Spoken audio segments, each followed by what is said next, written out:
ang simbahan nga San Diego Parish Church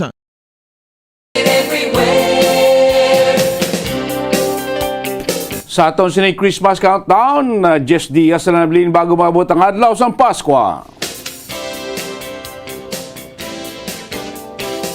Welcome na kami ng pagpalagid sa Pratuntunad Bombo Report sa afternoon edition. Pang-Huwebes edisyon sa Pratuntunan na petsa 15 sa bulan niya sang Disyembre. Kamusta aton mga sukay, kamusta aton matagparate, kamusta aton si mga kabombo sa kabusangan sulat sa Bacolod ka probinsya sa Negros Oriental. Welcome, mga nakatutok live sa aton sa FB ka YouTube channel. Mga taga Negros, taga Bacolod, di mas nakabayan sa Pilipinas, di mga bayan sa kalibutan, ilan makita na, babatian, at ang pagpalagan sinihapon siya Pratuntunan Bombo Report sa afternoon edition. Masako-sako ng palibot niya sa sulat sa Bacolod. Inagpuli na sa ato sining mga trabahante, buhay na sa ato sining mga estudyante. Opo yung sining hapon Bombo Dennis Rubica. Nung mabalita ang aton matay, balita ang aton Ibalon. Sining hapon palagay siya Pratuntunan. Sa aton sining mga nagpauna yung mabalita lokal. Ang nagluntad nga shooting incident iya sa parking area sa isa ka mall sa may reclamation area sa naglamang hapon. Wala man sa may report nga napilasan. Investigasyon sa kapulisan nagapadayon. Samtang isa naman ka high school student sa may banwa sa Ibi Magalona na ipit, masang isa iya ka di cargo nga truck. Sa balita iya sa palibot sa nga pungsod, kamatayon sining kontrobersyal individual si JB Sebastian, kagwalo pa ka mga high-profile inmates sa New Bilibid Prison ang pag-imbestigaran sa Bureau of Correction. Sa balita naton niya sa luwasang pungsod samtang nagrapikta sa dasang Pasko, nagadagsa ka nagadugok pa karon na madamo nga mga turista dito iya sa Bethlehem. Wala nga mga balita nga to na himamayo na balita to ni Balon. Sila nga po palagan siya Pratuntunan Bombo Report sa afternoon edition. This time ko ang report ni Bombo Cherry Grace Santillan. Bo terrible sumuko ng sining matino, terrible ang traffic naton. Daw usad pagong ang aton sining masalakyan karon Pratikamente man nagapagwa sa syudad ya sa Bacolod mga kabanan. Kagupos ning report ni Bombo Cherry Grace Santillan, may duwa ka mga damtak kaging sunog sa mga armado yang mga individual dito sa may banwa sa Tubuso. Ang mo sinoning nga mga tanaw ko sa mga kapulisan nato na rito iya sa may syudad iya sa Tuboso. Rin ang mga balita dolong ni Bombo Cherry Grace Santillan gikan sa patrol. Bombo Cherry, mayang hapon kamin. Yes, Bombo Dennis, live kita diri subong sa Dalan Lacson kung sa diin makit-an diri naton Bombo Dennis nga pertigid kabugat sang trapiko mapasur ka man o kon mapanorte nga bahin diri sa syudad sang Bacolod. So bumper to bumper gid diri ang lakat sang trapiko Bombo Dennis, especially bala nga may yara sa gihapon nga pasaway kung may baklon sa store. Di gid malikawan Bombo Dennis nga magpundo kag mag-cause bala traffic. Kaya syempre ang may mga private cars mapundo na lang sa atubang ka mga baligyaan kag mag-hazard lang amo pagpanaog kag magbakal danay ti syempre malima lang na ka minutos Bombo Dennis ang ilang park dira sa tubang sang store o kon baligyaan. Syempre makakos gina sa gihapon sang kabugat sang trapiko, especially subong kay rush hour tiga puli sang aton mga estudyante kag mga empleyado subong oras. So makitaan man diri naton Bombo Dennis no nga mayara man diri sang mga puno nga mga public at o traditional jeepney nga puno sang mga pasahero kag makitaan man diri naton nga mga estudyante nga budlayan gid sila makasakay subong pauli sa ila nga pangapuluyan kaya iwat subong ang mga traditional jeepney especially bala nga na-stuck ini sa mga traffic Bombo Dennis. Correct nga mo lang isa ka problema kung naipit sa trapiko ato sila nga mga public utility vehicle di mahulat kayo di aton nga makoturan nga maglabay ni mga PUJs na ton PUBs na ton kiti kung mag-taxi sila mahal-mahal man pero mo siguro delayed ang paglabay sa mga public utility vehicle na ton bangod sini nga pagutok naman sa ato sini nga flow dyan sa trapiko. Tambot next week kay Bumbo Cherry, subong simana do until ng buwas ang klase kay iban nga mga public school sa iban nga mga LGUs na Christmas party na iban nga mga eskulahan nato sa Bacolod, mga public kag of course sa mga universities kag colleges. Ay iban do hasta na lang gani buwas ang klase kay subong nga semana eksamo probably by Monday guro Christmas break na sa aton nga mga estudyante. Yes, sakto gid Bombo Dennis. Mayara naman subong sang mga iban nga mga eskwelahan kag mga universities nga ga amat-amat na Christmas party. Kay syempre tapos nila exam. Ang iba naman niya Bombo Dennis gani next year na ang mga magkuha sila sa exam pagbalik na nila after vacation. Ti amo na nga ang iba niya naka Christmas party na. Ti ang daso naman niya ako na buwas nga adlaw naman ang last days ang iban kaya next week na tagpahuway na ako na tigpululi naman sa mga estudyante nga gabor dila Bombo Dennis time na nila nga magpauli kag magbakasyon man sa mga tagsa-tagsa nila ka mga syudad ako na munisipyo diri sa probinsya sang Negros Occidental Bombo Dennis. Kung dito sila mas spend sa Christmas kag New Year sa ilang tagsa iya mga panimalay no di mga bayan sa probinsya of course Bombo Charity buwas gali oy buwas first morning sa ato sininga simbang gabi misa di Galyo Bombo Cherry.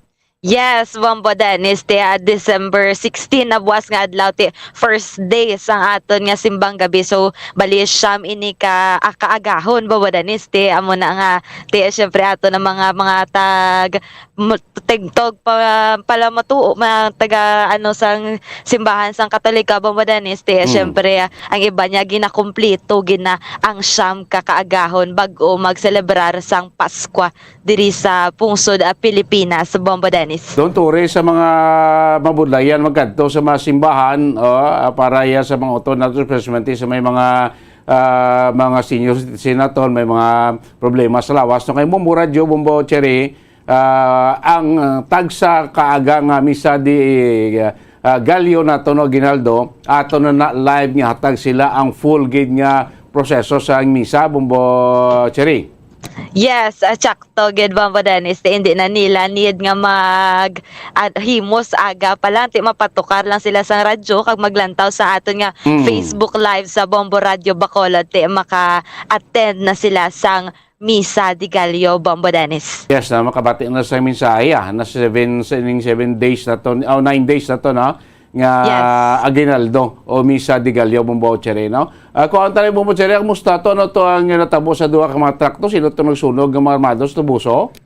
So Bombo Dennis no mayara sing duwa ka truck nga may ginakargahan balasang tubo Bombo Dennis nga gin panag-iyahan niya Tio Timo Ballesteros na isa ini siya ka asyendero so bali ginsunog ang iya duwa ka truck Bombo Dennis so bali ginalantaw sa aton mga kapulisan sa Tubuso Municipal Police Station nga naghimo iniya sang pagsunog sang truck is ang ginabulabanta 8 ka mga armado nga lalaki. So wala pa man ginkumpirmar sang mga kapulisan kung katapo bala sang NPA ang naghimo sini Bombo Dennis pero ang ginabulabanta nga balor sang ng damage Bombo Dennis ang duha ka truck ginabulabanta balor nga 600,000 pesos. So sa gihapon padayon ang pag-imbestigar sa aton mga kapulisan kag hibalo kung ano kag sino ang mga naghimo sini Bombo Dennis kag kung ano ang motibo sa likod sini kay syempre asyendero daan ang tag-iya Bombo Dennis base ginalantaw man nila nga mga motibo syempre may ara man nga posibilidad nga may may kaangtanan sa duta bala Bombo Dennis. So ini gali Bombo Dennis ang pagsunog sang duha ka truck natabo sa proper Tabunak Tubuso Negros Occidental kung sa diin mayara ini sang kalayoon nga 10 ka kilometros sa police stations kag sa diri nga lugar Bombo Dennis. So kung madakpan ini ang mga 8 ka mga armado may posible nga mag-atubang ini sila sa kaso nga arson Bombo Dennis. So ti syempre dako man ni nga kaperdihan sa Correct. ini nga asyendero kay syempre 600,000 pesos daan kag ang apektado gid sang ini nga truck Bombo Dennis ang battery sang truck ti amo na nga didto gid ginsunog nga area sang mga 8 ka armado sa Tubuso sa Negros Occidental Bombo Dennis. Yes, thank you, Gid, Bombo Cherry. Bombo Dennis, report gikan sa patrol, ini si Bombo Cherry Grace Santillan para sa Pambasang Radyo ng Pilipinas. Consistent overall number 1 sa Bacolod, basta radyo. Bombo! Damog salamat, Bombo Cherry Grace Santillan. At naman yung motibo, sila mga armado nga nagsunog sa induwa ka mga truck. Gagawin pinagyan sa Isaya Casiendero doon sa may barangay Tabunak, Banua, Santo Buso. Ang mahalita, of course, ng Sendero. Mga trabaho da karon sino lang ang driver da karon abit na pa da iya nga driveran da kon sunog na ning truck di pa rin makayo abi no ipa ibang day nga pulis sa Tubuso kanang motibo sila di extortion or personal grudge no sining pagsunog sa duwa no kamata ko maging totally damage proti si Pablo mag 600,000 pesos nga worth of damages na dekron na mapalanig maning tag-iya sing truck yang mangita sing financial man para pakayong truck niya Oras ang mamura niyo Bacolod Philippine Standard Time 59 minutos na nakalikas na alas 5 sa hapon sa Bayan ng Kabas News Center sa ato na Dalagko labas kag mga nagapauna nga mga balita nasyonal magkaligad lamang pila ka mga importante nga mga pahibalo. Ang fertilized duck egg ang ginakonsiderar nga dili kasi hindi lang sa Pilipinas kundi amuman sa iban nga Southeast Asian countries kaangay sa Vietnam kag Cambodia kung sa diin ang pangalan sini ang nagikan sa Tagalog phrase nga balot sa puti o kon wrapped in white. Madamo sa aton ang mahuyugon og bakal sini sa mga dalanon apang ano bala ang makuha nga benepisyo gikan sa balot. Santo sa SF Gate, ang itlog nga balot ang apisar barato. Ini ang maayo nga source sa sang protein. Ini ang puno sang vitamin C kag beta-carotene. Nga parehas mabasko nga antioxidants nga makabulig sa pagtinlo sang free radicals gikan sa mga bloodstream. Kasubong man nagapabaskog sang immune system. Ang magpainit-init sa silaksang adlaw sa aga ang makadulot sa kayuhan sang aton ikaayong lawas. Suno sa madugay na nga pagtuon sa mga researchers worldwide. Kalakip na diri ang American Academic Medical Center nga Mayo Clinic. Ilan na pamatudan nga ang sun o kung si Haring Adlaw amugid ang best source sang vitamin D. There's good reason why vitamin D is called the sunshine vitamin. Ang pamangkot, paano ang proseso sang pag-angkon sang aton lawas sang vitamin D? Well, ang process nagasugod sa tion nga exposed ang aton panit sa sunlight dili na kag mahimo ang vitamin D gikan sa cholesterol sa aton lawas. Ang ultraviolet o kon UVB rays nga yara sa silak sang adlaw magaigo ini sa cholesterol sa aton skin cells, providing the energy for vitamin D synthesis to occur. Magluwas sa baboy, baka kag manok, may isa ka karne nga sara nga mahimo alternatibo nga iserbe sa lamesa sa mga Pinoy kag ini ang rabbit meat o kon karne sang kuneho. Suno sa pagtuon, mas matinlo ini kag mas healthy kung ikumparar sa iban nga karne sang sapat. Ang rabbit meat ang sara nga lutuon sa pamaagi nga naanda na sang kadamaan kaangay sang adobo, lumpia Shanghai kag lechon. Apang ano bala ang mga benepisyo sini sa ikaayong lawas? Ini ang mayara sang mataas nga porsyento sang easily digestible protein kag nagaunod sang jutay nga fat kung ikumparar sa iban nga sahi sang karne. Nagaunod man ini sang jutay nga calorie value sang sa iban kag almost cholesterol. Magandang gabi Pilipinas! Sa namang oras sa buong mundo, narito na ang Bombo Network News Evening Edition. Ngayong araw ay Huwebes, Disyembre 15, taong 2022, 10 days to go bago ang araw ng Pasko. Sa ulo ng ating mga balita, meron pong kumpanya doon sa France na nakabase sa Europa, gusto na raw magtayo ng agro-logistics hub doon sa Clark, Pampanga. Ang Pangulong Marcos naman pabalik na ngayong gabi sa Pilipinas matapos ang kanyang biyahe sa Belgium. Si Pangulong Marcos naman hinimok ng ilang senador na ipaalam sa China ang West Philippine Sea incident sa state visit nito. Ang panukalang magtatatag sa Maharlika Investment Fund, hiniling ng Department of Finance na sertipikahang urgent. Ang pagkamatay naman ng high-profile inmate na si JB Sebastian at 8 pang inmate, iniimbestigahan na rin ng Bureau of Corrections. Ang Baclaran Church, handang-handa na raw dito sa papalapit na simbang gabi na magsisimula na mamayang madaling araw. Samantala, 12,000 na trabaho bakante ngayon sa industriya ng turismo ayon yan sa Department of Tourism. Ang ilang grupo naman may agam-agam pa rin hinggil dito sa SIM Registration Act ang Philippine National Police. Tiwalang makakatulong naman ito para mabawasan ang mga internet-related incidents dito sa bansa. Mamaya may update tayo sa petisyon for disqualification case sa kandidatura ni Governor Mamba ng Cagayan na pinabura ng COMELEC 2nd Division. At sa atin pong international news, magbabatas ng Japan, mamimigay daw ng generators sa mga residente doon sa Ukraine. At live nationwide via satellite mula sa Bombo News Center Makati at ngayon sa detalye ng ating mga balita. Hinimok po ni Senate Minority Leader Aquilino Coco Pimentel III itong administrasyong Marcos na ipaalam ang mga insidenteng nangyayari sa pagitan ng Chinese at Filipino nationals doon sa West Philippine Sea sa state visit nito sa China sa susunod na taon. Inaasahang bibisita sa China si Pangulong Marcos mula Enero 3 hanggang 5 o 6 sa susunod na taon sa imbitasyon po yan ni Chinese President Xi Jinping. Ginawa ng mambabatas ang pahayag isang araw matapos ipasa ng Senado ang isang hindi mabilang na resolusyon na nagpapahayag ng pagkasuklam nito sa insidente noong Nobyembre malapit sa Pagasa Island kung saan nakitang kinuha ng Chinese Coast Guard itong hinihinalang rocket debris na nakuha ng mga tauhan ng Philippine Navy. Sinabi po ni Pimentel na ang resolusyon ay isang pagpapahayag lamang ng sentimiento ng Senado at ang aktwal, konkreto at praktikal na mga hakbang na dapat gawin hinggil pa rin sa West Philippine Sea ay dapat gawin o kuhain ng executive branch.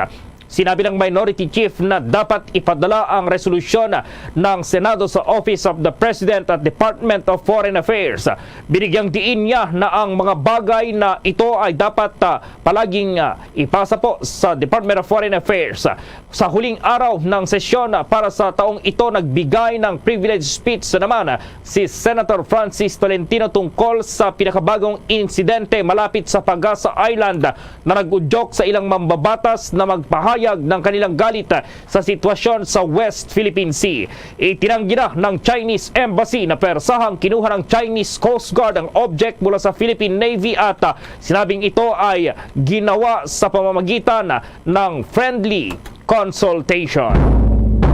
Hiniling ni Finance Secretary Benjamin Diokno kay Pangulong Ferdinand Marcos Jr. na sertipikahang urgent ang panukalang paglikha ng Maharlika Investment Fund o House Bill Number 6608. Nakapaloob ito sa isang memorandum circular na ipinabot ni Diokno kay Pangulong Marcos sa pamamagitan ni Executive Secretary Lucas Bersamin. Sa nasabing memorandum, binigyang diin ni Diokno na ang panukalang ito ang makikitang magpapalakas sa paglikha ng mas maraming trabaho para sa mga Pilipino, magtataguyod sa kalakalan at investment, magpapalakas naman sa connectivity, magpapalawak sa mga proyektong pang-infrastruktura at kakamit sa seguridad sa enerhiya at pagkain. Gate pa ni Diokno, mayroong mga safeguards ang panukala para hindi mapariwara ang pondo dahil isa sa ilalim sa mahigpit na investment at risk management guidelines. Tanging sa financial instrument anya at development project na aprobado ng Board of Directors ang pinapayagan lamang para ito ilagak. Paliwanag pa ni Diokno, ang investment sa real estate, infrastruktura at iba pang development project ay magiging limitado lamang sa NEDA Board-approved major capital project para matiyak na nakalinya ito sa socio-economic development program ng gobyerno. Binigyang din pa ni Diokno na ang Maharlika Investment Corporation na lilikhain sa ilalim ng panukala ay bubuuin ng 15 miyembro bilang Board of Directors na pangunahan naman ng Finance Secretary at titiyak ng investment policies na malilika ay consistent sa layunin ng Maharlika Investment Fund subject sa periodic review. Mapapatawan naman anya ng multa mapasaway ng directors, trustees, mga opisyal na malisyusong lalabag sa investment policies and guidelines na itatakda naman ng Board of Directors. Kumustahin natin itong kalagayan ng ilang simbahan dito sa Metro Manila. Itong nalalapit po simbang gabi pero mamayang madaling araw pa po yan. May report si Bombo JC Galvez. Kabombo ka Star Nation, Bombo Gerald, Bombo Jane, handang-handa na nga ang simbahan ng Baclaran at iba at ilang simbahan sa Metro Manila dahil yan sa simbang gabi na magsisimula na yan mamayang madaling araw. Sa panayam ng Bombo Radio kay Father Jose de la Cruz, Kongregasyon Sanctissimi Redemptoris ng Baclaran Church, ang dambana ng mahal na ina na laging saklolo sa Baclaran ay handang-handa na para raw sa simbang gabi at inaasang dagsa ng mga tao. Magsisimula ang misa ng alas 4 ng madaling araw at alas 8 naman ng gabi ang pangalawang misa. Ngunit mamayang alas 8 ng gabi dito sa Baclaran Church, Bombo Gerald, ay magkakaroon na ng paunang misa. Nakikipagtulungan na rin ang simbahang Baclaran sa mga sakop na barangay, gayon din sa mga otoridad at munisipyo ng Parañaque para sa kaligtasan ng mga dadalo. Dagdag pa, inaasahan din na sa unang araw ng simbang gabi ay aabot ng 50,000 to 70,000 ang magsisimba. Pakinggan pa natin ang bahagi ng payag ni Father Jose de la Cruz. Ang ating dambana ng mahal na ina ng laging saklolo sa Baclaran ay handang-handa na po para sa ating pagdiriwang ng simbang gabi. Ang atin pong paghahanda ay 4 ng umaga ang misa at alas 8 din po ng gabi. Bali, 2 po ang misa. Ngayon po, sa mga paghahanda ay nakalatag naman po lahat simula sa liturhiya, sa ating mga bisita, sa ground. At ito din po ay collaboration din ng ating barangay, ng ating munisipyo, ng Parañaque. At patuloy din po ang pakikipag-ugnayan din sa ating mga kapulisan para po maging maayos ang ating pagdiriwang ng banal na misa ng ating simbang gabi. Tatandaan po natin na ang paghahandang ito ay paghahanda pa rin natin ng ating sarili sa kapanganakan ng ating Panginoong Jesucristo sapagkat ang simbang gabi po, ang sentro po nito na paghahanda ay patungo sa ating Panginoong Jesucristo. Ang atin pong dambana ay kayang magpapasok ng 100,000 na capacity po. At inaasahan natin na madami ito sapagkat ito po ang unang simbang gabi simula nang nagpandemya. At kilala po ang dambana sa Baclaran ng mahal na ina na dinadayo po. At atin ding tandaan na ang unang simbang gabi ay considered din po na National Youth Mass. Ibig sabihin po ay ating inaantabayan na maraming mga kabataan ang lalabas at sila ay makikimisa sa simbang gabi sapagkat ito din po ay itinalaga ng simbahan para sa mga kabataan ang unang simbang gabi. Kaya mga roughly estimated natin siguro ay aabot iyan po ng 50 to 70,000 po ang tao.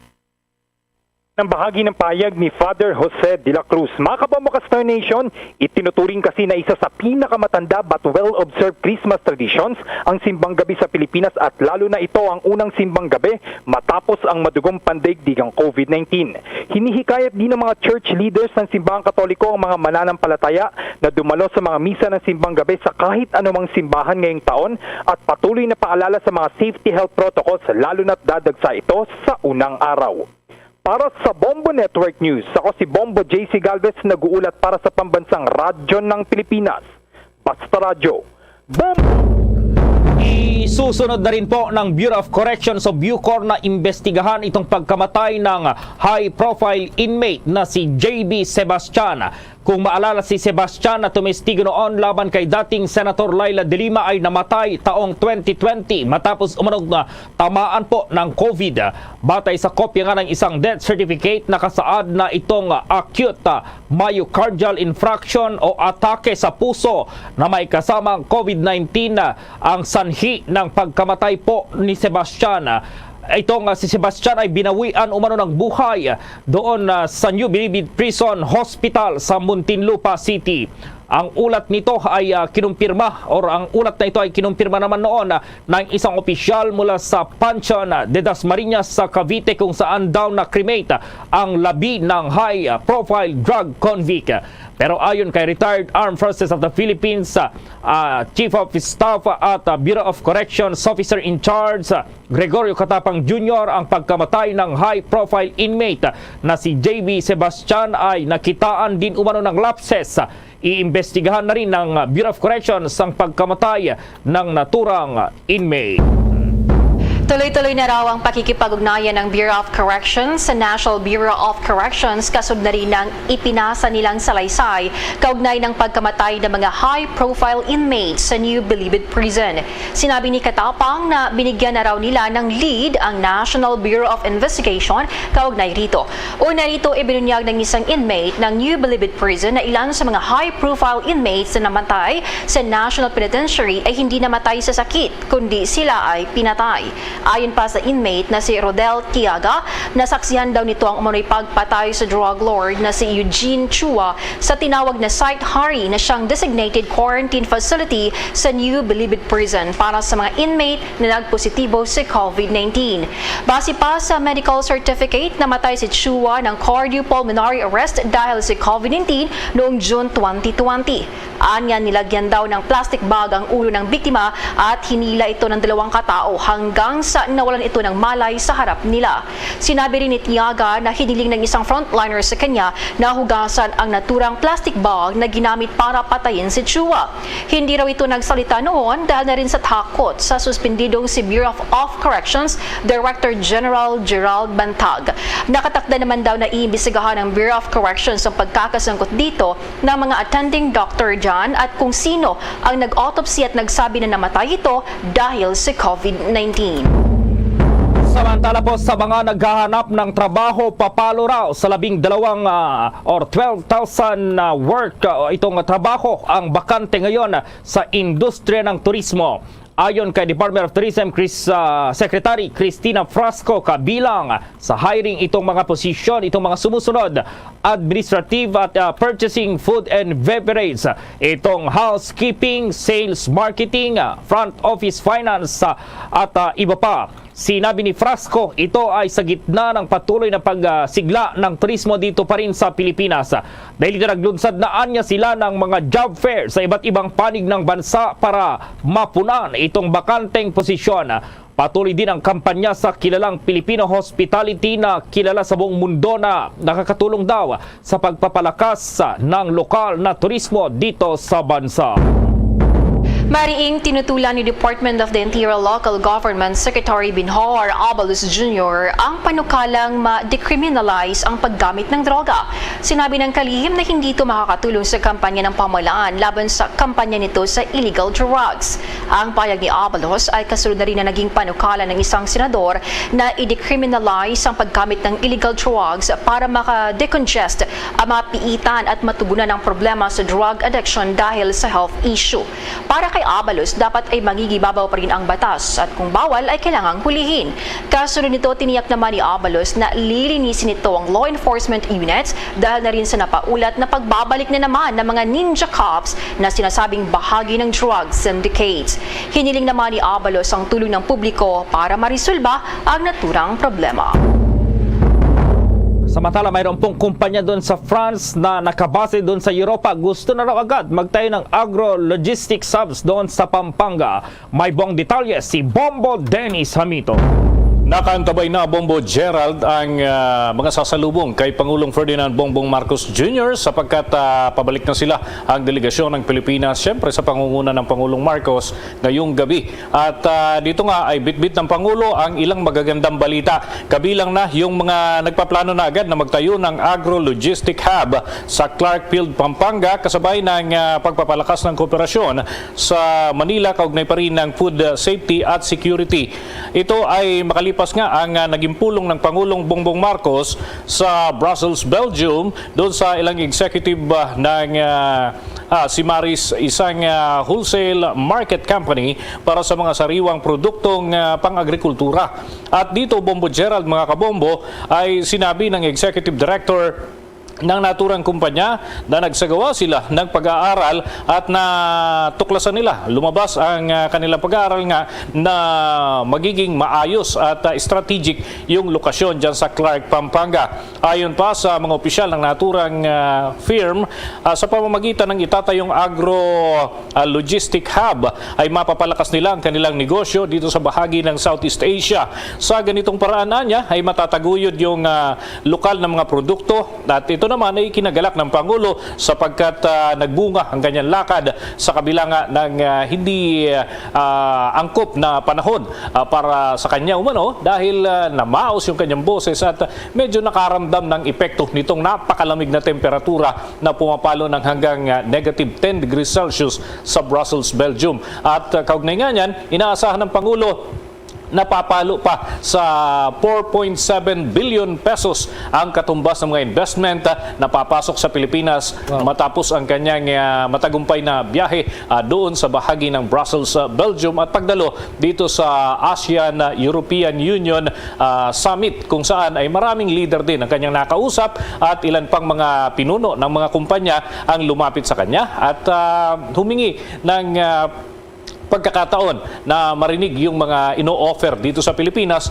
para sa mga katulad nilang negosyante na maglalagak ng puhunan dito sa ating bansa. Nagpasalamat naman ang Pangulo doon sa mga opisyal na kanyang nakadaupang palad at yan ay sa kabuuan ng kanilang pananatili sa loob ng ilang araw sa Brussels, Belgium. Narito pang bahagi ng naging pahayag ni Pangulong Ferdinand Bongbong Marcos Jr.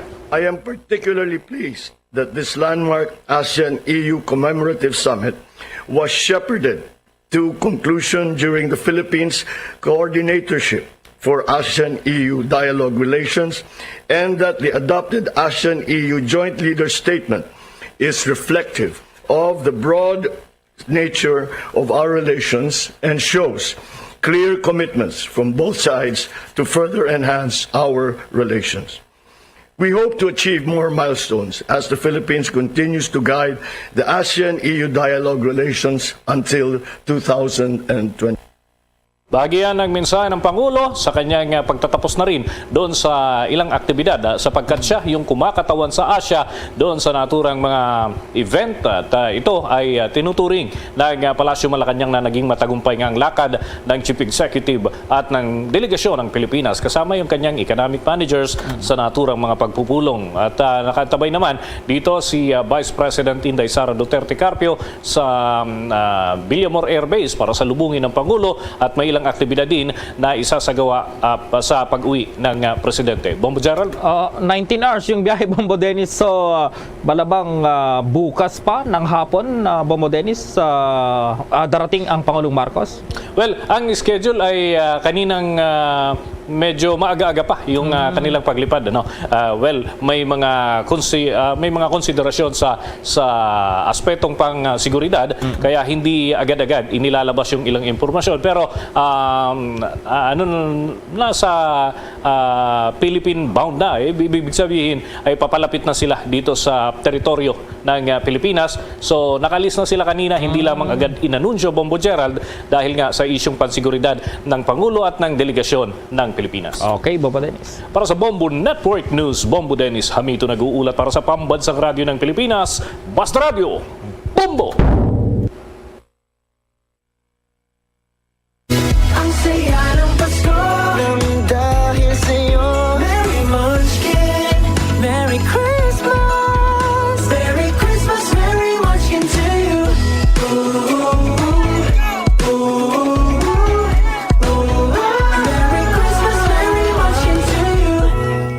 Happy Holidays from Dunkin', pasalubong ng bayan. At ngayon, sa pagpapatuloy ng iba pang pangunahing mga balita. Sa mga Sa sandaling ito, makakasama po natin si Dr. Porfirio Barlas Jr., itong Asian Football Confederation na futsal referee. Yung futsal, ito po yung indoor na football. Isa rin po siyang instructor. Magandang gabi. Sa bakbakan po ng Argentina at France sa finals, sa tingin niyo po ano ngayon itong lamang dito pa rin at makakapagbulsa sa FIFA World Cup title, sir? Before I'll answer that one, allow me first to compare both teams. No? Historically, both teams had a very strong football culture. Both also won 2 World Cups in the past.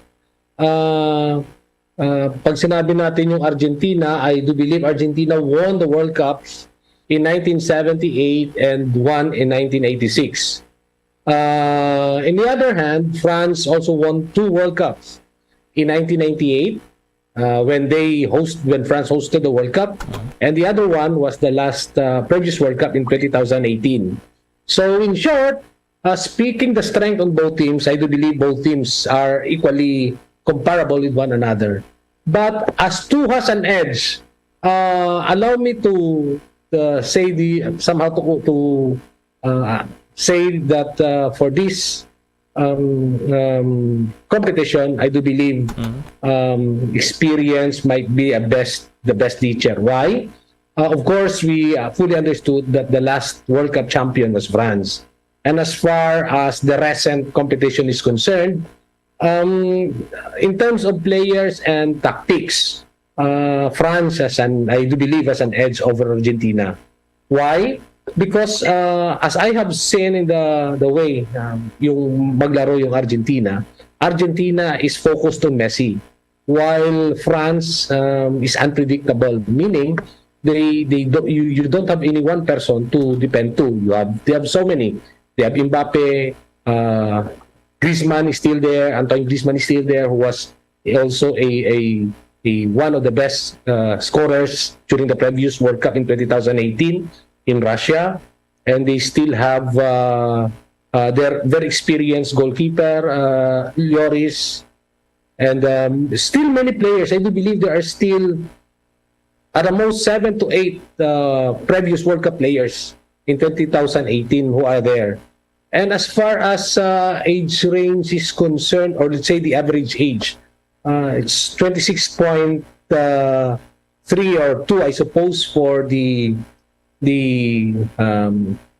France team, in which para masyado pang bata kung titingnan mo yung age. At the same time, as we all know, though bata sila, but then they are very, very seasoned, and they have a good possibility as far as winning the games is concerned. However, we cannot dislodge as well Argentina, because Argentina as a team is very, very hungry. And as we all know, motivation plays a major role as far as winning is concerned.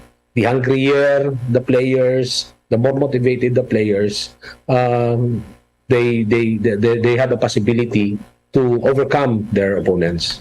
So, however, for me, I do have a favor for France over Argentina, for the reason that Argentina is focused on Messi, meaning to say, probably when France can be able to control Messi, they can dictate the pace. Pwede nilang diktahan yung pacing ng laro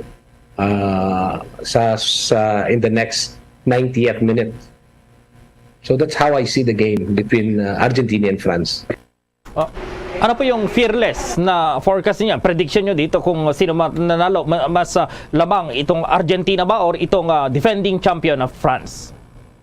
For me, yung may advantages I have mentioned you is France over Argentina. Apo. Because if they can control Messi, they can dictate the pace of the match. Opo, sa tingin niyo po ba malaki itong factor din, epekto sa laro ng mga superstars? Maglalaro po. Andyan po si Messi ng Argentina, pero may Pinoy alternate goalkeeper po tayo na si Alphonse Ariola po, sir. Yes. The superstars will always have an impact on their teams. Why? As I said, you look at now the phenomenon of Messi. Messi is totally will be protected by the Argentinian team because the heart and soul of the team is focused on Messi. They do have a lot of superstars, and that includes as well our Philippine goalkeeper, Alphonse Ariola.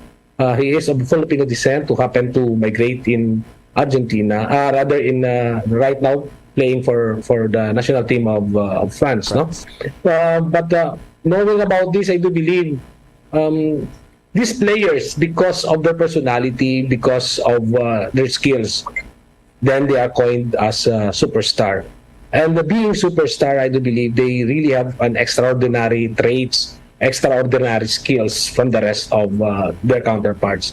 And for that purpose, that is the main reason why they are a phenomenon, and then they do have an impact on the game.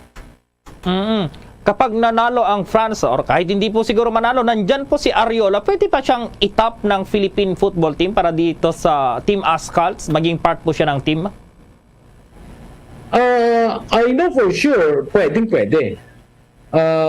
Pwedeng maging member ng national team si Alphonse. Why? Because he is also of Filipino descent. But then there are so many things to consider, no? With regards to that aspect. Firstly, we have to look at it as the commitment of players. If Alphonse would be, or Ariola would be willing to play for the national team, then that would be great. And also, we also need to look at and to consider the permission of the club of the present club of Alphonse. If ever they will allow us to play Alphonse to the national team, there are so many things to consider. But then nobody, there is no hold bar kung pwede siyang maglaro. Yes, pwede siyang maglaro for the national team if he is willing to play to the national team.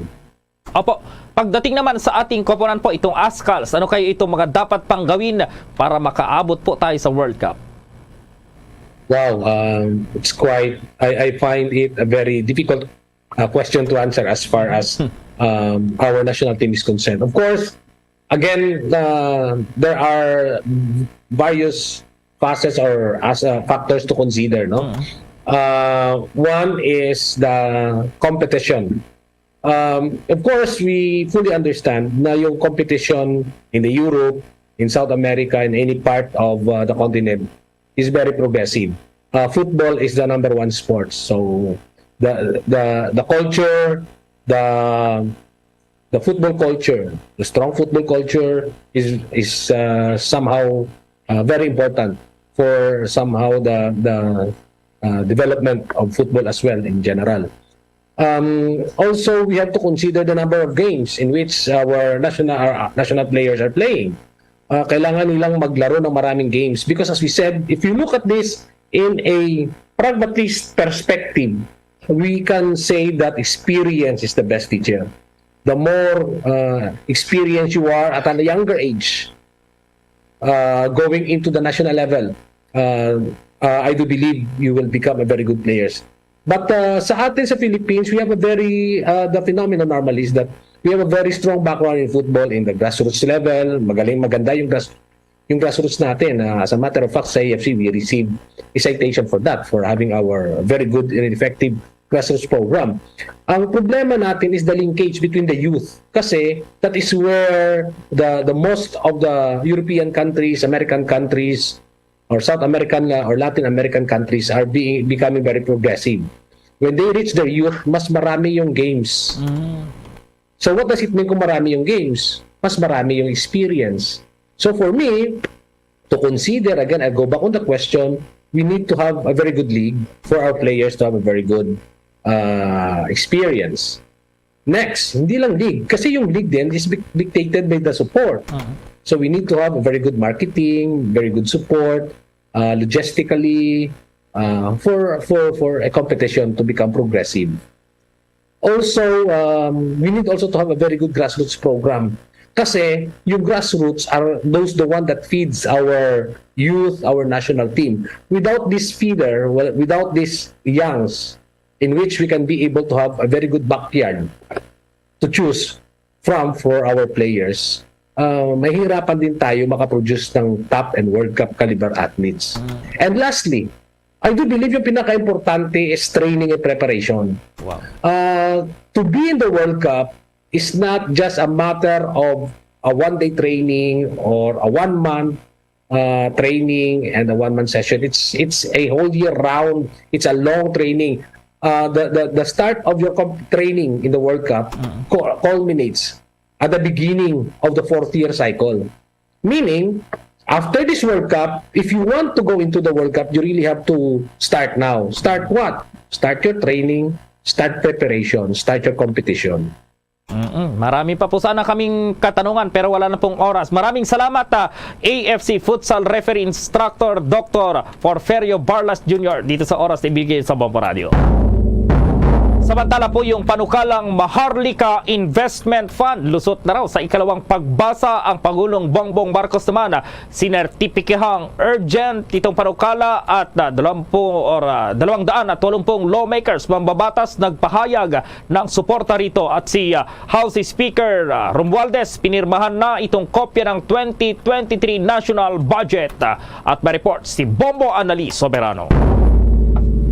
Aprobado na sa ikalawang pagbasa sa Kamara ang House Bill 6608 o ang panukalang Maharlika Investment Fund o MIF. Sa viva voce na botohan na naig ang mga pabor sa panukala.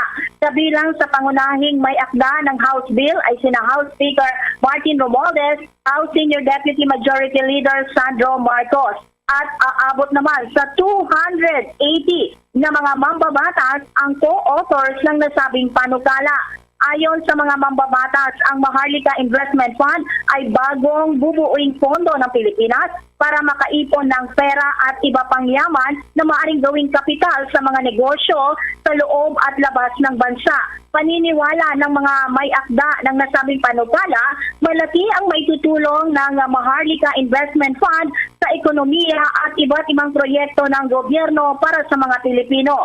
Binigyang diin ng mga mambabatas na kanilang pinag-aralan ng mabuti ang Maharlika Investment Fund dahil hanggat maaari ay ayaw umano nila magpasa ng batas na magpapataw ng bago o dagdag na buwis na magiging pabigat sa mga Pilipino. Kabilang sa mga funding sources ng Maharlika Investment Fund ay ang Development Bank of the Philippines na mayroong 25 billion pesos na kontribusyon, Land Bank of the Philippines na may 50 billion pesos at ang Bangko Sentral ng Pilipinas ang 100% dividends. Nauna nang tinanggal bilang source ng Maharlika Investment Fund ang Government Service Insurance System at ang Social Security System matapos ang panawagan ng publiko.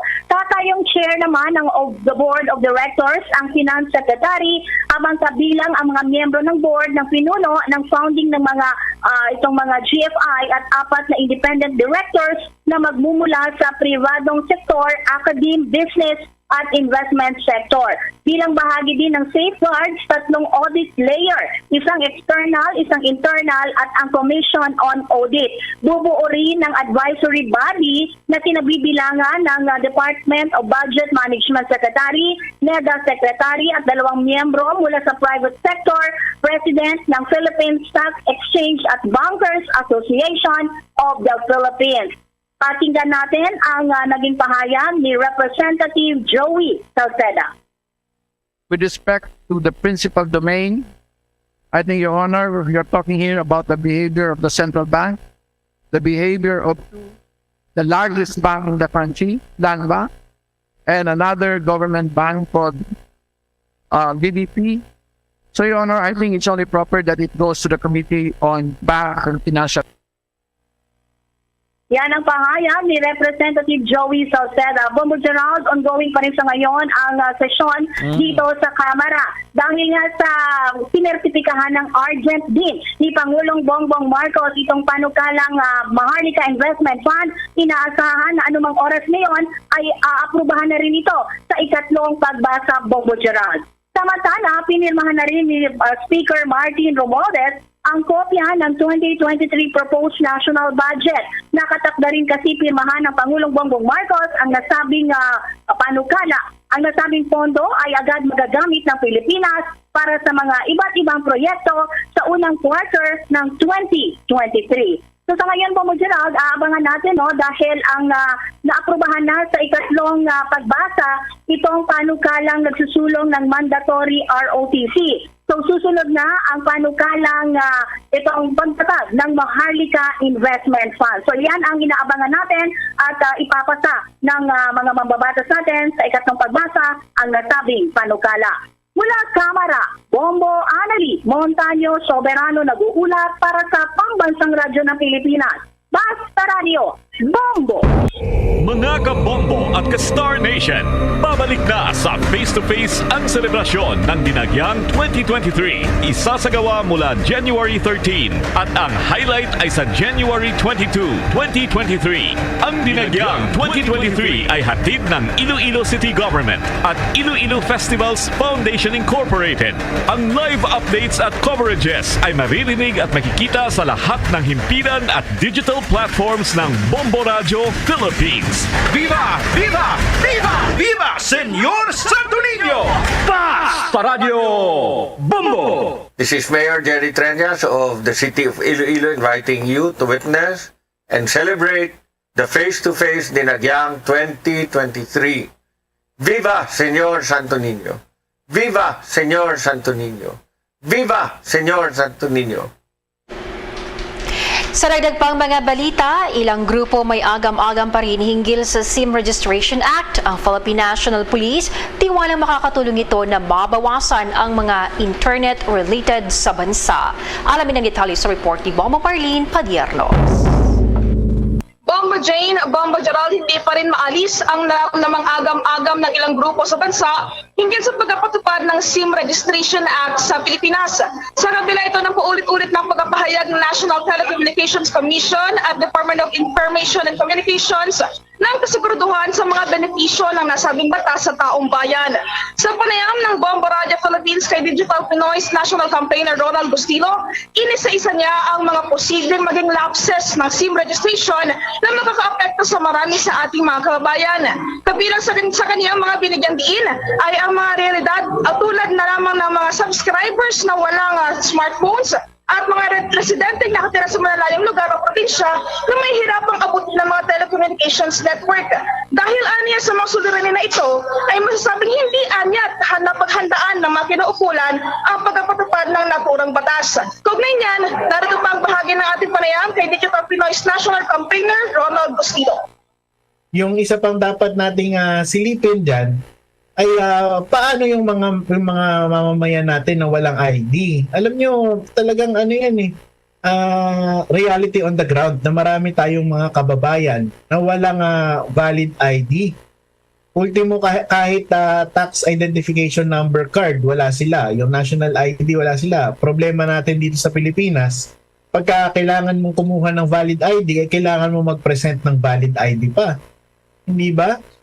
So, mga question ito na dapat solusyonan ng gobyerno. At the same time, yung isa pa nating agam-agam dito, kung online ang registration, ibig sabihin ba nito ay kailangan din naming isubmit online ang ating mga identification cards?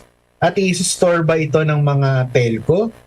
Kasi nangangamba tayo na kung i-store nila yung ID natin kasama ng ating mga personal na impormasyon, at kung sakali magkaroon ng data breach, malik or mahack yung database, di ibig sabihin pati yung ID mismo na gamit natin, maaaring makukuha rin nila. Hindi ho ba? Yan ang bahagi ng ating panayam kay Digital Pinoy's National Campaigner Ronald Bustillo. Samantala, pag-asa naman ang nakikita ng Philippine National Police sa pagpapatupad ng SIM registration sa Pilipinas. Sa panayam pa rin ng Bombo Radio ay sinabi ni PNP spokesperson Police Colonel Jean Fajardo na dahil sa batas na ito ay inaasahan ngayon ng pulisya na mababawasan na ang internet-related crimes na naitatala sa bansa tulad na lamang ng mga naranasan na ng ilan sa ating mga kabayan. Kaugnay niya, narito naman ang bahagi ng ating panayam kay PNP spokesperson Police Colonel Jean Fajardo. ang naging participation po ng PNP dyan is to give its support doon nga po sa passage nga po na itong napaka-importanting batas nga po na ito dahil alam po natin na yung mga hanggat hindi po nare-register itong mga SIM cards ay patuloy po ito mga gagamit doon sa mga scams and mga fraudulent activities ng mga taong nga ay may mga masamang gawain na nagtatago doon sa mga hindi naman na nila talaga totoong mga pangalan. With this passage of law, naasahan natin na mas mababawasan yung mga tinatawag natin mga internet-related crimes, yung mga scams through the use of mobile phone, mobile SIM cards, even yung mga internet-related crimes gaya ng using ng mga social media accounts ay mababawasan po yan. Yan ang bahagi na ating panayam kay PNP spokesperson Minister Jane Fajardo. So Bombo Gerald, Bombo Jane, ating narinig ang dalawang panig, no? Maging ang paliwanag ng Philippine National Police. Hindi nga sa kanilang pag-asa kung bakit nila inaasahan na magiging maganda ang epekto ng naturang SIM Registration Act sa Pilipinas. Yung manit yan ay hindi pa rin silang ayunan ng Digital Pinoy's national campaigner na si Ronald Bustillo. Para sa Bombo Network News, ako po si Bombo Marlene Padiertos, nag-uulat para sa Pambansang Radyo ng Pilipinas, Basta Radio, Bombo! Ito na bang nakaambang doble hanggang tripleng pagtaas ng presyo ng pangunahing bilihin sa 2023? Umani ng samot-saring reaksyon. Ba-report si Bombo Alaysa Eclarinal. Umaharay na naman ng ilang nating mga kababayan na mamimili at nagtitinda ng mga pangunahing bilihin sa merkado matapos na mapag-alamang tataas umano ang presyo nito ng doble o triple sa susunod na taon. Ayon sa Department of Trade and Industry, tataas ang presyo ng mga delatas, gatas, noodles at iba pang mga pangunahing produkto sa unang bahagi ng taong 2023. Iyan ang kinumpirma ni Department of Trade and Industry Undersecretary Ruth Castelo na tinatayang nasa 50 hanggang 70 mga produkto ang magtataas ng presyo pagsampa ng 2023 dahil na rin sa matagal na kahilingan ito ng mga manufacturers. Anya, noon pa lamang buwan daw ng Hunyo at Hulyo, nangungulit na ang ilang mga manufacturers na tataasan ng presyo ng produkto dahil tumataas na rin ito ang mga raw materials na ginagamit sa kanilang mga produkto. Kaya naman, mag-aralan ng Department of Industry kurang ng manufacturers kung papasaba sila sa asset.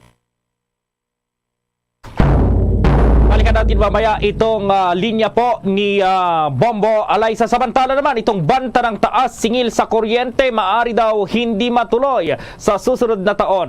By report si Bombo Chill Emprido. Maaaring maibsan na o hindi na matuloy ang banta ng taas singil sa kuryente dahil mababawasan na rin ang bibilhin ng isa sa pinakamalaking supplier ng kuryente sa bansa sa Wholesale Electricity Spot Market o WESM. Simula kasi ngayong araw, magbibigay ng 300 megawatts na supply ng kuryente ang GN Power na tatagal hanggang January 25 sa susunod na taon. Una rito, bahagyang mapoprotektahan rin umano ang mga consumer mula sa potensyal at mas mataas na gastos sa kasalukuyang henerasyon. Sa eksklusibong panayam ng Bombo Radio Philippines sa Vice President ng Manila Electric Company na si Joe Baldariaga, patuloy pa rin sila sa ginagawa nilang hakbang upang pagaanin pa ang pasanin ng mga customer hinggil pa rin sa bayaran buwan-buwan na kinukonsumo ng bawat households. Pakinggan natin ang kanyang pahayag. Kasalukuyan kaming nakikipag-ugnayan at nakikipag-usap sa dalawang supplier at hanggang hindi pa ito nasasara ay kumukuha muna kami sa spot market. Now, gusto ko lang din banggitin na aming inilabas na statement kahapon na para proteksyonan yung aming mga consumers ay formal na rin kami nag-issue ng claim sa SPPC kung saan sinabi namin na kung ano yung presyo na pagkakaiba mula dun sa aming kontrata na pinirmahan noong 2019 sa magiging presyuhan sa merkado ay kailangan nilang punuan para maproteksyonan yung mga consumers. So sumulat kami sa kanila para tawid o mai-cover yung additional costs na ito na resulta ng mas mataas na presyo sa merkado. Hindi pa natin alam kung magkano yung magiging pinal na figura niyan dahil tuloy-tuloy pa naman yung araw na kumukuha tayo ng supply mula sa WESM. At yan ginawa natin ay para lang din sa proteksyon ng mga consumers ng Meralco. Sa ngayon, pinag-aaralan pa rin nila ang pagkuha sa iba pang spot market para matugunan ang pangangailangan lalo na't manipis pa rin ang reserba ng kuryente, partikular na sa Metro Manila. Para sa Bombo Network News, ito si Bombo Chilimprido nag-uulat para sa Pambansang Radyo ng Pilipinas. Basta Radyo, Bombo! Samantala, inihayag po ng Department of Health o DOH na nasa pipeline na itong mga postgraduate scholarship programs na naglalayong i-upskill ang healthcare workers ng bansa. Ang Department of Health sa pamamagitan po ni Officer in Charge Maria Rosario Vergere ay nakipagtulungan sa Philippine American Educational Foundation para magbigay ng karagdagang postgraduate scholarship programs para sa mga Filipino health workers.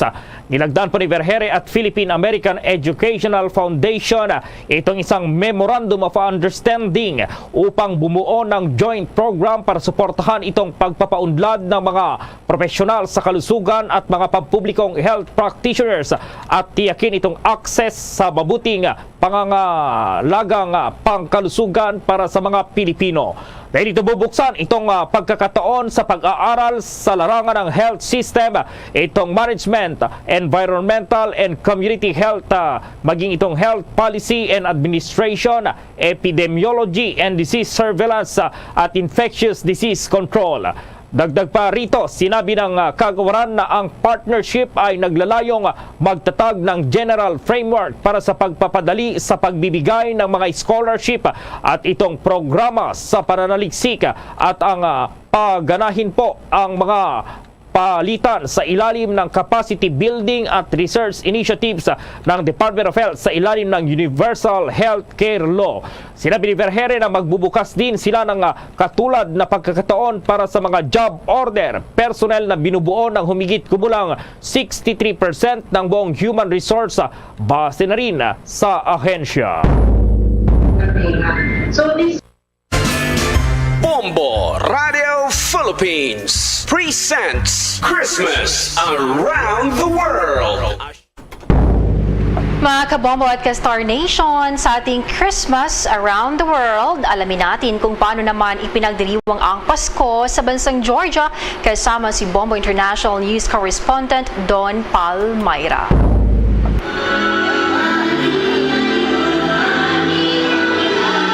Ang Georgia ay tinuturing na transcontinental country na matatagpuan sa intersection ng Europe at Asia. Majority ng populasyon dito o nasa 83.4% ay mananampalataya ng Georgian Orthodox Church. Ang Christmas season naman sa Georgia ay karaniwang nag-uumpisa tuwing ika-20 ng Disyembre at ipinagdiriwang naman ang mismong araw ng Pasko tuwing ika-7 ng buwan ng Enero. Ito ay dahil ang Georgian Orthodox Church gaya ng Orthodox churches sa Russia, Serbia at iba pang bansa ay ginagamit ang Julian calendar para sa kanilang festivals at kasama na nga dito ang Kapaskuhan.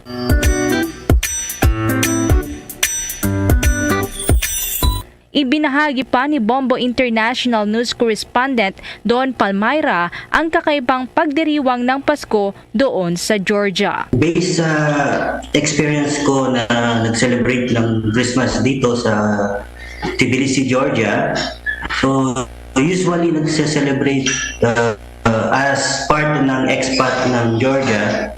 So nagse-celebrate po kami ng December 25. Then after that, nag-join din po kami ng celebration ng Georgian Orthodox as part ng tradition ng kanilang culture.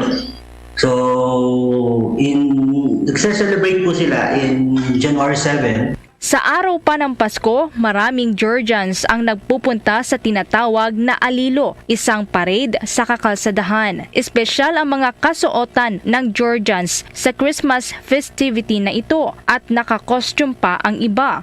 May ilan na nakahawak ng bandila ng kanilang bansa habang ang iba naman ay nakabihis gaya ng nakasulat sa mga Christmas story. Masaya ding sumasama ang mga bata sa alilo na silang nagbibigay naman ng mga sweet food. Alilo po yung street, meron kasing isang street dito which is yun yung party area nila. So puno po ng lights yan, malakihang Christmas tree. So around 6 kilometers po yan na puro lights yan. So every day, nag-start siya ng lightning dito is December 9. So from December 9, every night po may mga nag-perform dyan, mga street performer, mga as long na para kumita din. So, yung alilo naman is sineselebrate yan sa araw mismo ng January 7, which is nagkakaroon sila ng mga stage performance. Doon mo rin maririnig yung mga Christmas carol, mga tao, mga bata, mga Santa Claus na nag-join doon, nagbibigay ng kasiyahan sa isang street na yan. So most of the time, alilo is like merrymaking. Tinatawag naman na chichilaki ang Christmas tree ng Georgia na gawa mula sa dried wood gaya ng hazelnut at walnut branches para makabuo ng maliit na Christmas tree.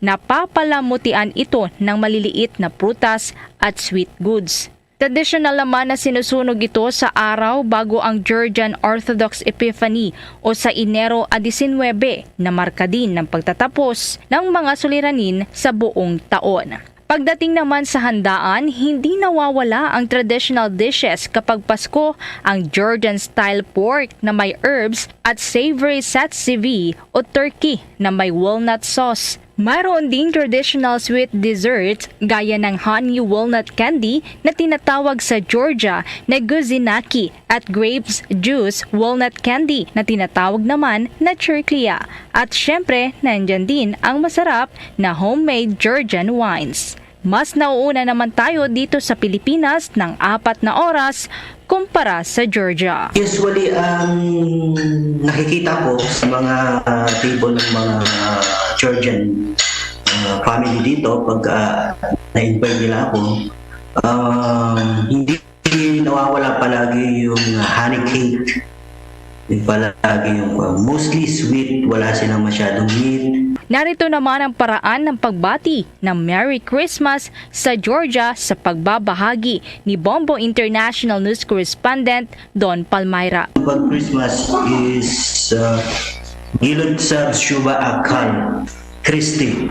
So ibig sabihin, Jesus Christ is born on December 25. So Gilod sa Shuba is festival, Gilod sa is congratulations, Akal is pinanganak, Christi is Jesus Christ.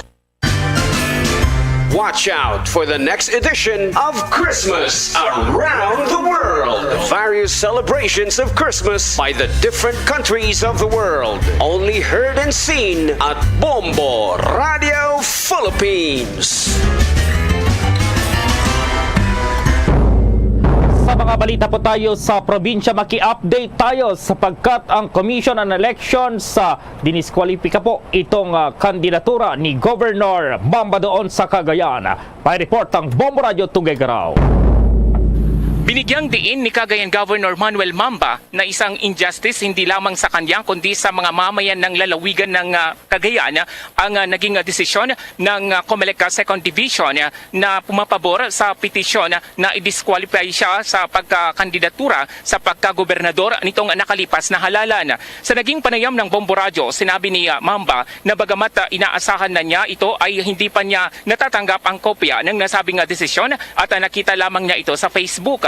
nanindigan si Mamba na wala siyang nilabag na batas noong panahon ng eleksyon dahil sa nag-apply naman siya sa exemption sa COMELEC para sa pamamahagi ng mobile cars sa ilang PNP stations, utility vehicles, motorsiklo, honorarium at mga ayuda na inaprubahan naman ng COMELEC Anbank. Sinabi niya na ang desisyon ay taliwas sa kanyang kampanya laban sa vote buying dahil siya ngayon ang inaakusahan na namili ng mga boto na wala umanong katotohanan. Dahil dito ay sinabi ni Mamba na ipinauubayan na niya sa kanyang legal team ang susunod nilang hakbang na paghahain ng apela. Narito ang tinig ni Governor Mamba. I hope I am wrong in my presumption, no, sa mga nangyayari sa COMELEC. I hope I am wrong dahil maraming bali-balita po sa akin. Ayoko lang sabihin dito dahil at this point in time, wala pa ho ako hawak na ebidensya dun sa mga naririnig ko lang, no. And I expected this, no.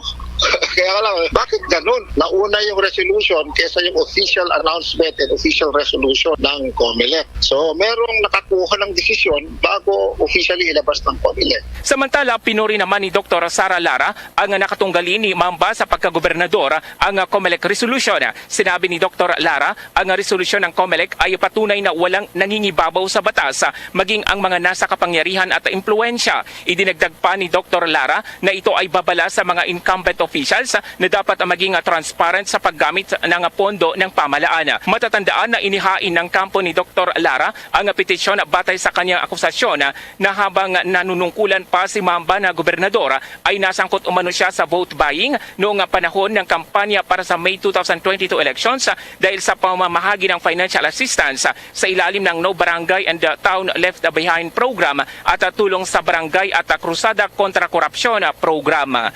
Yan ang balita mula dito sa Bombo Radio Tuguegarao. Para sa Bombo Network News, Bombo Marvin Kangkang nag-uulat para sa pambansang radyo ng Pilipinas at consistent #1 radio station sa Cagayan, Basta Radio, Bombo. Bombo International News. Mimigay daw ng generators sa Ukraine ng isang Japanese non-partisan group of lawmakers sa mga mambabatas.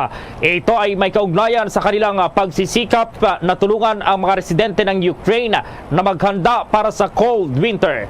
Kasama ni Prime Minister Fumio Kishida, si Yoko Kamikawa, isang representative ng grupo at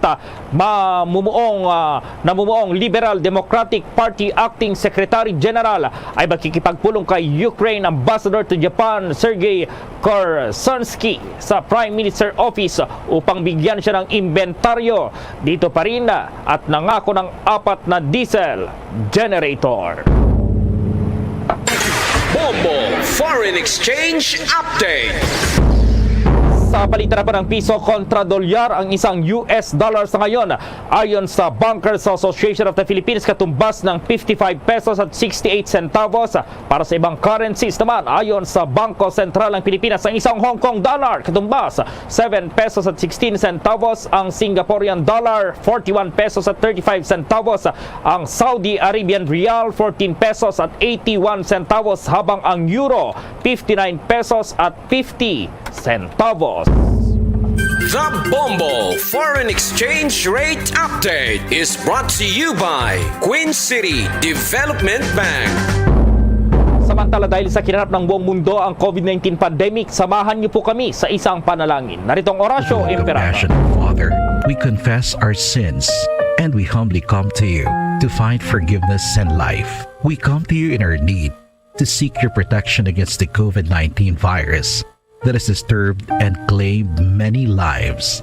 We ask you now to look upon us with love and by your healing hand, dispel the fear of sickness and death, restore our hope, and strengthen our faith. We pray that you guide the people tasked to find cures for this disease and to stem its transmission. Bless the efforts to use the medicines developed to end the pandemic in our country. We pray for our health workers that they may minister to the sick with competence and compassion. Grant them health in mind and body, strength in their commitment, protection from the disease. We pray for those afflicted. May they be restored to health. Protect those who care for them. Grant eternal rest to those who have died. Give us the grace in these trying times to work for the good of all and to help those in need. May our concern and compassion for each other see us through this crisis and lead us to conversion and holiness. Grant all these through our Lord Jesus Christ, your Son, who lives and reigns with you in the unity of the Holy Spirit, God, forever and ever. Amen. We fly to your protection. O Holy Mother of God, do not despise our petition in our necessities, but deliver us always from all dangers. O glorious and blessed Virgin. Amen. Our Lady, health of the sick, pray for us. Saint Joseph, pray for us. Saint Raphael the Archangel, pray for us. San Roque, pray for us. San Lorenzo Ruiz, pray for us. San Pedro Calungsod, pray for us.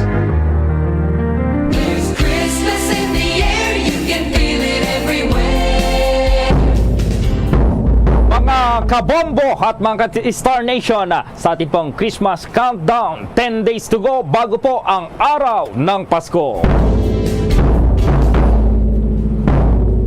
Luzon, Visayas at Mindanao maging sa buong mundo, yan po ang kabuuan ng Bombo Network News Evening Edition. At live nationwide via satellite mula sa Bombo News Center Makati para sa pambansang radyo ng Pilipinas, Basta Radio Bombo!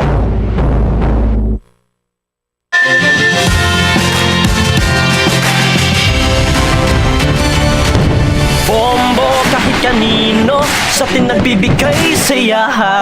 Kahit kaano ang maibigay, ang tulong mo na may tunay. Bombo kahit kanino nangangailangan ng tulong. Pamasko para sa iyo ang aming lingkod. Maligayang Pasko sa lahat, Star FM at Bombo Radio. At Bombo Radio.